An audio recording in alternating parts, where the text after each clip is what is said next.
I'm Father Louis Scurti here at St. Peter's University with the Director of Campus Ministry, Father Rocco Danzi. Rocco, thank you again. Oh, thank you. We've had a few interviews and we're continuing the tradition. And we're picking up in the kitchen of Jersey City. So tell me about the tastes of Jersey City. that Well, you when I arrived here over 5 years ago, some very good alumni friends and others wanted to introduce me to the cuisine of Jersey City. And one of the restaurants that really stood out in my mind and palate is called Lakos. But what's interesting, Lou, about Lakos, it's in a residential neighborhood, and it was a family home that was transformed into a restaurant. They park your car because their driveway is not big enough to keep it right, there. right. We don't know where the car goes. All I know is when I eat there, when I come out, they bring the car to me. That's great. The food is fabulous. The service is great. So many Jersey City firefighters, policemen, and the great folks of Jersey City gather there, eat there, and celebrate there. So you get a real. I love going to local places where you feel the heartbeat Oh, yeah, of the yeah, community, yeah. and it's a great community here in Jersey City. I love growing up in Jersey City. I grew up downtown, Holy Rosary, and everybody knew everybody. I mean, literally, you could walk the street and talk to this one, talk to that one, going to church, and my grandparents lived two blocks each from each other, and it was wonderful. Yeah. Speaking of kitchens and food and eating, St. Peter's Campus Ministry has a food or kitchen program. Yes.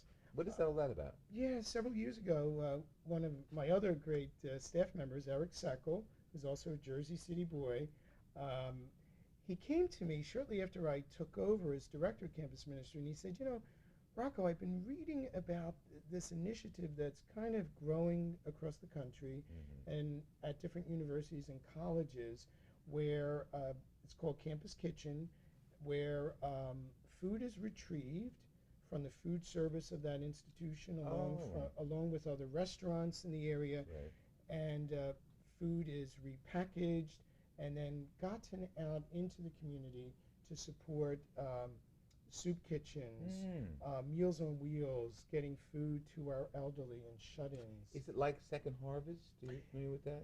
Yes, it's very much like that. But what's interesting is at the institution, or in our case here at St. Peter's, we had to find a kitchen, a functioning kitchen where there would be a stove, refrigerators, freezers, and that the food that is given to us, it has to meet certain measures, temperature, Oh, sure, standards, sure, standards. sure, There's a sure. lot of paperwork with Campus Kitchen and a lot of training. Eric himself had to go off to a national conference, and then any of our students that get involved, and we have a core group of students that are really in charge of this Campus Kitchen. We were able to find the kitchen at what was the convent at St. Aidan's, the University Church. Right, right.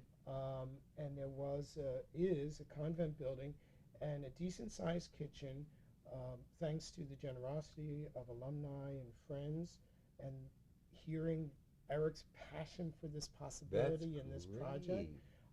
We have the campus kitchen, and we are providing.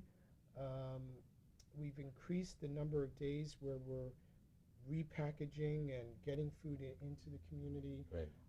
So I believe we're averaging about, I don't want to be quoted, between 300 to 500 meals a week.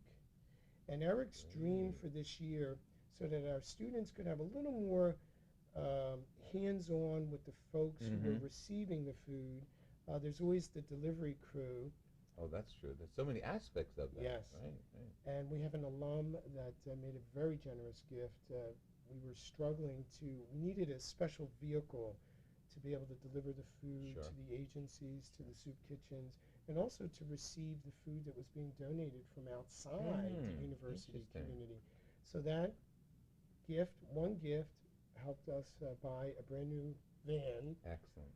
And it goes to show, Lou, the greatness of Jersey City-born people, Yes. but also the concern that so many of our alum and friends have for the poor, for the suffering, for the hungry.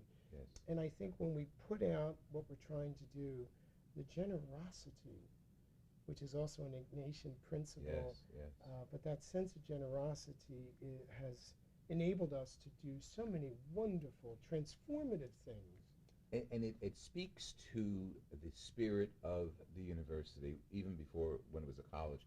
The fact that the students become aware, they become involved. So it says something about their education. It's not just academic. It's whole. It's the person and their Yes. brain. So Yes. that's for alumni to come back Oh. and assist in that way. That's wonderful. Well, Eric has, I call him our Pied Piper. He's just an amazing guy, works very hard himself, very passionate about service, um, and he just brings so many people along. But what was interesting, after I gave my blessing, and I said, listen, I'll give you a blank check, and we just have to figure out where we're going to find the money. But he had an information session. He put out an email to the university community, and we didn't know who would come. Well, this space was filled. We had to bring some more chairs in to see the interest by students, staff, and faculty and administration. Excellent, excellent. Gave us the kind of green light. It's like, you know what, this is meant to be, and it's going to go forward. And now we're going into our second year, but Eric is hoping to transform the old refectory of the convent. Oh. And, we're struggling to find ways to fix up. The building needs a lot of work. I love people with dreams. That's Oh. great. That's great. And I do too. And I'm a crazy dreamer.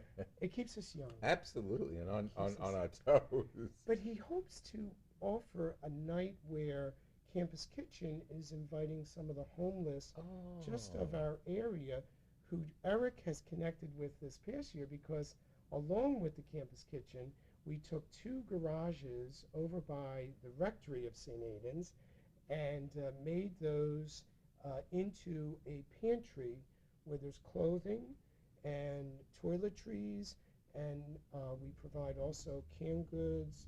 Fantastic. So, again, the generosity of the St. Peter's community and alumni giving to this pantry, then Wonderful. helping. We open it up about twice a month, but we're hoping to expand the hours because the volunteers are coming, Sure. to really let the community know, if you have needs, come. Yes. But he hopes to invite those people or anyone that feels that they would like to come to a sit-down meal offered by the Campus Kitchen that our students could really be serving. Since this goes out on internet, it's all over the world. Why don't you let our audience know how they could get involved or support? Should they contact, and maybe your email or Sure. phone number? I'd be delighted. I'll offer my email Please, address, please. and then I could always forward that to Eric and any of the programs that we've talked about Yeah, in these this is sessions. great. We love partnership and building our community and extending our St. Peter's University family and the Wonderful. ministry. Yeah. So my email address is rdanzi at stpeters.edu. So that would be rdanzi at saintpeters.edu. And I also have that under our interview as a Thank byline. you. Thank you. This has been wonderful. It's so refreshing to hear another campus ministry and a Catholic campus ministry expanding like yours is. And of course, my wish, my dream is campus ministries in all over state, private colleges, community colleges, all develop this spirit, because I think our future is the young adults that we're educating, and you're touching them so beautifully through your staff. And it's interesting. You're not alone. You don't make it Yes, sound like you're yes, alone. yes. It's through your staff and your outreach. All your fingers are going out there. And Lou, even we've been mentioning alumni and what a great asset and gift they are. I have alumni that help us with our big liturgies, volunteering their time, their talent, and the treasure of their own commitment to Christ and love of liturgy and celebration and prayer. Because I say, now that we're at St. Aidan's, this iconic church of Jersey City, Absolutely. seats 1,500, but and we're slowly growing our community mass at 5 o'clock every Sunday. We don't want to just call it a student mass. The students are in charge of it, but we want to welcome our whole Jersey City community to be part of this contemporary mass with wonderful music, wonderful ministries. But you know, I say, Lou, we can't do any of these things without these great partnerships. Absolutely. And the spirit of volunteerism, because it isn't about one person. It's about all of us coming together, making a difference. Yeah, absolutely.